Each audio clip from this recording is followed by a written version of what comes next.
Teman fisio pernah merasakan sakit kepala bagian belakang? Itu ternyata beragam penyebabnya. Mulai dari yang sederhana seperti masalah otot sampai masalah saraf. Kita akan bahas dengan singkat, makanya simak video ini jangan kemana-mana, stay tune.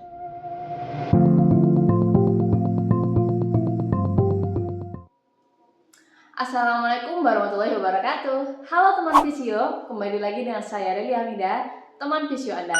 Kali ini kita akan bahas tentang sakit kepala. Sakit kepala sendiri itu letaknya macam-macam ya. Ada yang di depan, kemudian ada sakit kepala sebelah, ada yang sifatnya melilit, dan ada juga sakit kepala yang letaknya di bagian belakang sini.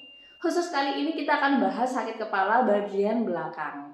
Tapi sebelumnya kita disclaimer dulu ya, video ini dibuat untuk sarana edukasi, bukan sebagai acuan diagnosa mandiri.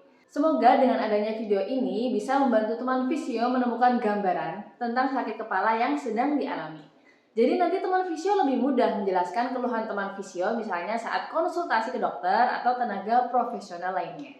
Seperti itu ya. Nah, kita bahas langsung penyebab pertama dan yang paling umum dan yang paling ringan adalah namanya tension type headache. Kalau ini udah sering banget ya saya bahas ya. Sakit kepala tegang ya disebabkan karena stres, kurang tidur, menatap layar komputer terlalu lama, atau mengangkat beban berat. Bisa juga disebabkan karena terlambat makan. Kemudian muncullah respon kontraksi otot secara berlebihan di wajah, kemudian di kulit kepala, leher, lalu timbullah sakit kepala tegang. Gejalanya itu antara lain tegang ya, terutama bagian lingkar kepala, dan kadang disertai ketegangan otot leher belakangnya. Ini sebenarnya respon alami tubuh dan alarm agar tubuh itu istirahat dan lebih rileks ya. Kemudian cara mengatasi tension type headache sendiri itu gimana? Bisa dengan latihan penguluran dan masas di beberapa titik ya, seperti kepala bagian belakang, kemudian leher, bahkan area wajah untuk mengurangi ketegangan. Kemudian cara lain juga bisa dengan minum teh santai gitu juga bisa ya. Pokoknya relax deh. Biar teman fisio ada gambaran, coba tengok contoh latihan yang sudah kita rangkum di sini. Oke? Kemudian kemungkinan penyebab selanjutnya adalah postur tubuh yang buruk. Zaman sekarang gitu ya, hampir semua orang kesehariannya menghadap layar ponsel atau laptop. Dan rata-rata mereka posisinya pasti membungkuk seperti ini. Nah, ini ada istilah khususnya namanya tech neck ya. Terus bahunya juga biasanya condong ke depan atau dalam posisi protraksi.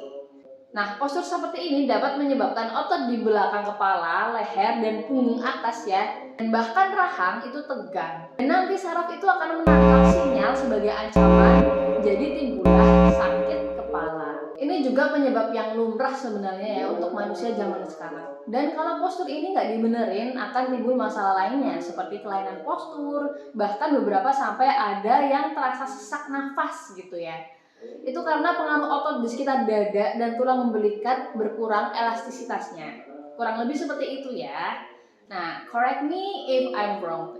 Atau komen di bawah, barangkali teman fisio pernah merasakan hal yang sama. Solusinya gimana? Harus ada selingan aktivitas seperti stretching atau senam. Senam itu nggak harus posisi berdiri terus pakai musik jedak-jeduk ya. Cukup di atas kursi sambil duduk juga bisa. Contohnya kayak gini nih. Lalu kemungkinan penyebab selanjutnya yaitu ada darah rendah atau hipotensi. Ini bisa menimbulkan keluhan di kepala dan leher bagian belakang ya. Tapi biasanya kalau darah rendah itu disertai dengan keliengan, terus berkunang-kunang gitu ya. Penglihatan juga agak kabur. Biasanya juga gejala muncul saat kita melakukan perubahan posisi secara mendadak dan secara cepat. Aku sendiri sering ya merasakan ya, terutama pas rebahan, tiba-tiba maksain diri langsung berdiri. Wah, itu keliengan, rasanya gelap gitu ya, harus berhenti sebentar ya memang. Kenapa hal itu bisa terjadi? Karena ternyata suplai oksigen ke otak kita itu nggak cukup. Jadinya keliengan deh kita. Jadi kalau teman fisio punya darah rendah, pas pindah posisi itu lakukan step by step. Dikasih jeda dan waktu ya. Lalu jangan lupa perbanyak minum air putih dan diatur ya pola makannya. Karena jika dibiarkan kondisi ini bisa mengakibatkan stroke hingga pendarahan loh teman fisio. Jadi jangan sepelekan ya. Kemudian kemungkinan penyebab selanjutnya yaitu minum kopi berlebih. Nah, kopi ini memiliki sifat diuretik yang menyebabkan tubuh buang air kecil lebih banyak, sehingga ia bisa menyebabkan dehidrasi dan sakit kepala. Ada beberapa orang yang nggak bisa ninggalin kopi memang ya. Ya udah, minum kopinya pas pagi atau siang. Dan tolong hindari minum kopi saat malam ya teman fisio. Karena pas malam tubuh kita tuh mau istirahat, termasuk jantung ya. Jadi jangan dipacu terus. Atau alternatifnya biar teman fisio semangat, berjemur deh di sinar matahari pagi biar nggak loyo gitu. Lalu kemungkinan penyebab yang terakhir adalah neuralgia oksipital. Gampangnya tuh ada peradangan saraf yang berada di belakang kepala.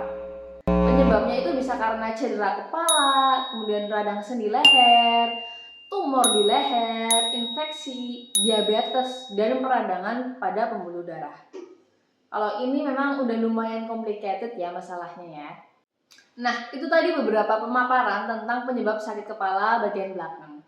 Intinya teman fisio, sakit kepala dan leher itu biasanya saling bersangkutan dan mempengaruhi satu sama lain. Kalau teman fisio ingin mendapatkan diagnosa yang tepat, harus ada pemeriksaan penunjang ya. Dan kalau sakit kepala belakang yang teman fisio rasakan nggak sembuh-sembuh, apalagi jika disertai keluhan demam, kelemahan anggota gerak tertentu, segera konsultasikan ke dokter. Oke, sekian ya teman fisio, informasi yang bisa kita sampaikan. Semoga bermanfaat. Terima kasih karena telah ikut bergerak bersama kami. Sampai ketemu di kesempatan selanjutnya. Wassalamualaikum warahmatullahi wabarakatuh.